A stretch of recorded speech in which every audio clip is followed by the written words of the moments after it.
শহীদ আবু সাইদের পরিবারবৃন্দ, উপস্থিত জামাত ইসলামের কেন্দ্রীয় এবং স্থানীয় নেতৃবৃন্দ এবং অন্যান্য রাজনৈতিক দলের নেতৃবৃন্দ, সম্মানিত সাংবাদিক বন্ধুগণ, আমার একান্ত প্রিয় ভাইরা, আসসালামু আলাইকুম ওয়া রাহমাতুল্লাহি ওয়া বারাকাতুহু। আপনারা সবাই ভালো আছেন?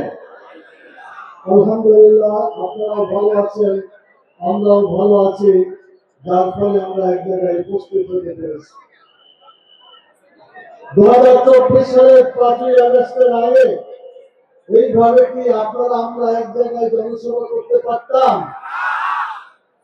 ফ্যাসিস্ট সরকার দীর্ঘ 17 বছর যাবৎ বাংলাদেশের জনগণের প্রতি জুলুম, অত্যাচার এবং নির্যাতন করার কারণে বাংলাদেশের মানুষ দুঃখ কষ্ট নিয়ে এই প্রায় 1.5 যুগ সময় পার করেছে।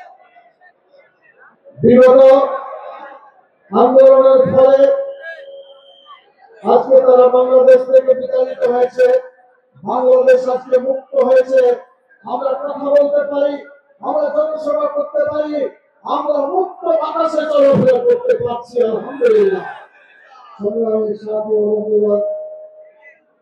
পাকিস্তান নামে একটি দেশ এই অঞ্চলে পূর্ব পাকিস্তান নামে পরিচিত ছিল, আপনাদের জানা।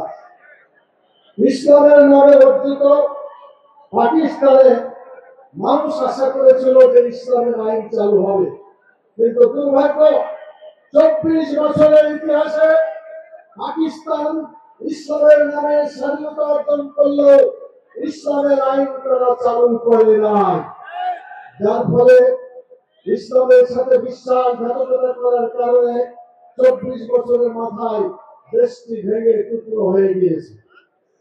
সংগ্রামী সাথী বন্ধুগণ, এর পরবর্তী পর্যায়ে যারা আন্দোলনের নেতৃত্ব দিয়েছিল বলে দাবি করে, তারা বলেছিল ভাতের অধিকার প্রতিষ্ঠা করবে, ভোটের অধিকার প্রতিষ্ঠা করবে। আমি জিজ্ঞেস করতে চাই, বিগত 1971 থেকে 2024 প্রায় 54 বছর ধরে তারা একের পর এক এসেছে এবং অনেকে গিয়েছে। এই দীর্ঘদিনের মধ্যে সত্যিকার মানুষ ভাতের অধিকার কি প্রতিষ্ঠিত হয়েছে? 10 টাকা কেজি চাউল খেতে দিতে চেয়েছিল, সেটা কি জনগণ পেয়েছিল? হয় নাই। আমার ভোটের কথা বলতে কোনো লজ্জা লাগে। তারা বলেছিল আমার ভোট আমি দিব, যাকে ইচ্ছা তাকে দিব, কিন্তু তারা উল্টে দিয়েছে স্লোগান। তারা উল্টে দিয়ে বলেছে আমার ভোট আমি দিব, তোমারটাও আমি দিব। যার ফলে নির্লজ্জের মতো বাংলাদেশের মানুষের ভোটাধিকার তারা লঙ্ঘন করেছিল। এবং শুধু তাই নয়, আলেম ওলামা থেকে শুরু করে সাধারণ মানুষ, অসহায় জনগণের উপরে তারা স্টিম রোলার চালিয়েছিল। আপনারা জানেন, এই যুগের ইতিহাস বলতে গেলে সময় পাওয়া যাবে না। মূল কথা বলবেন, এগুলা বিস্তারিত বলবেন। আমি যে কথা বলে আমার কথা শেষ করতে চাই সেটি হচ্ছে, যতদিন পর্যন্ত বাংলাদেশে কোরআনের আইন চালু না হবে, ইসলামের আইন চালু না হবে, ততদিন পর্যন্ত আমাদের এই দেশে সত্যিকার অর্থে শান্তি প্রতিষ্ঠা হবে না, হতে পারে না। আমাদেরকে আন্দোলন করতে হবে।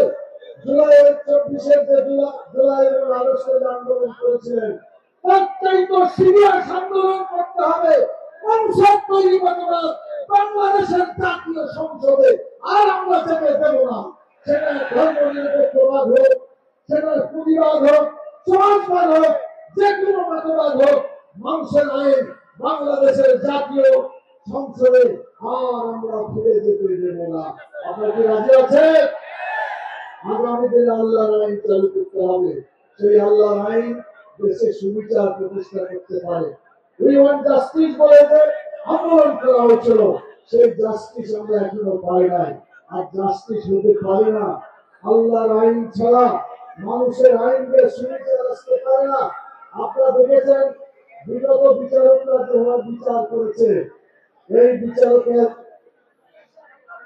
আজকে আমাদের সদ্য আজকে মুক্ত প্রিয় নেতা, সাবেক ভারপ্রাপ্ত secretary general ATM Azharul Islam ভাই তিনি আল্লাহর ইচ্ছায় ফিরে এসেছেন। কিন্তু এই মিথ্যা বিচার করে আমাদের আগের নেতৃবৃন্দকে তারা বিচারিক হত্যা করেছে। তারা এই বিচারের বিচার হওয়া দরকার। যারা এইভাবে অন্যভাবে বিচার করেছে সেই বিচারকরা যারা বিচার করেছে 3 কিলোমিটার দূরে বলছে আজহার ভাই হত্যা করেছে। 3 কিলোমিটার দূরের মানুষকে দেখা যায়, বললাম দেখা যায়, বুঝা যায়, চিনা যায়, কিছুই করা যায় না। অথচ ওই ধরনের মিথ্যাচার করে বিচারক রায় দিল, যারা সাক্ষী দিল মিথ্যা সাক্ষী দিল, শেষ পর্যন্ত বিচারিক হত্যাকাণ্ড করে আমাদের নেতৃবৃন্দকে তারা হত্যা করেছে, অন্যায় ভাবে শহীদ করে দিয়েছে। আমরা এই বিচারে আমরা যারা এগুলো করেছে তাদেরও বিচার আমরা চাই বাংলাদেশের মাটিতে। প্রিয় ভাইরা, এই বিচার সম্পর্কে ব্রিটিশ কোর্ট বলেছিল এটা জেনোসাইড অফ জাস্টিস, বিচারকে হত্যা করেছিল, এটা ব্রিটিশ কোর্টের রায়। একইভাবে বাংলাদেশের বিচারক তারাও কিন্তু এই রায় দিয়েছে যে বিচার কার্যকর যেটা হয়েছে এটা সুবিচারকে তারা হত্যা করেছে, সেজন্য এই বিচার আমাদের হতে হবে।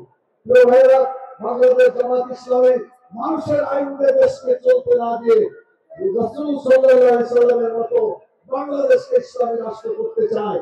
আপনারা কি রাজি আছেন সেই রাষ্ট্র কায়েম করতে? সেই রাষ্ট্র কায়েম করার জন্য জামাত ইসলামের একটা প্রতীক ছিল, এটাও তাদের সহ্য হয় নাই। এই দাঁড়িপাল্লাকে তারা নির্বাসন দিয়ে দিয়েছিল। আল্লাহ তাআলা আমাদের আজহার ভাইকে ফিরিয়ে দিয়েছেন, আমাদের রেজিস্ট্রেশনকে ফিরিয়ে দিয়েছেন, আমাদের প্রতীককে ফিরিয়ে দিয়েছেন। আলহামদুলিল্লাহ। আমাদের এই দাঁড়িপাল্লা ইনসাফের প্রতীক। যদি দাঁড়িপাল্লা বিজয় হয় বাংলাদেশে বেইনসাফি থাকবে না ইনশাআল্লাহ।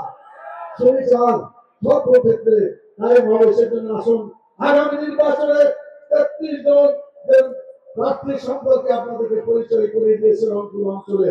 এই ভাইদেরকে দাঁড়িপাল্লা প্রতীকে বিচার দাঁড়িপাল্লা প্রতীকে তাদেরকে বিজয়ী করার জন্য আপনাকে চেষ্টা করতে রাজি আছেন ইনশাআল্লাহ। শুধু আপনাদের ভোট দিলে হবে না, ভোট আরো যোগ করতে হবে। এই জন্য যারা ভোটার আছে অন্যকে ভোট চাইতে হবে, এই জন্য ভোটার হবে, ভোটার করবে, অন্যকে ভোটের জন্য তাকে চাইতে হবে। আপনাকে পরিশ্রম করতে রাজি আছেন ইনশাআল্লাহ। আর আমরা বিশ্বাস করবো আগামী দিনে বাংলাদেশ হবে ইসলামের বাংলাদেশ। জামাত ইসলামী আন্দোলন চালিয়ে যাচ্ছে, ইসলামী ছাত্র শিবির আন্দোলন চালিয়ে যাচ্ছে, তেমনি ভাবে আরো যারা যারা ইসলামের পক্ষে আছে সবাইকে ঐক্যবদ্ধ করে একটা বিরাট ইসলামী ঐক্য গড়ে তুলে সমঝোতার নির্বাচন হবে। ইসলামের পক্ষে বাংলাদেশে বিজয় আসবে ইনশাআল্লাহ। সেই বিজয়ের জন্য আপনাদের এখান থেকে শপথ করে ফিরে যেতে হবে। আমি আপনাদেরকে সেই শপথ গ্রহণ করে ময়দানে ফিরে যাওয়ার আহ্বান জানিয়ে আমার সংক্ষিপ্ত কথাকে শেষ করছি। আল্লাহ তাআলা আমাদের ইসলামী আন্দোলনকে বিজয় দান করুন, এই দোয়া করে আপনাদেরকে অসংখ্য ধন্যবাদ জানিয়ে আমি আমার কথাকে শেষ করছি। সুবহানাকাল্লাহুম্মা ওয়া বিহামদিকা আশহাদু আল্লা ইলাহা ইল্লা আনতা আস্তাগফিরুকা ওয়া আতুবু ইলাইকা। আসসালামু আলাইকুম ওয়া রাহমাতুল্লাহি ওয়া বারাকাতুহু।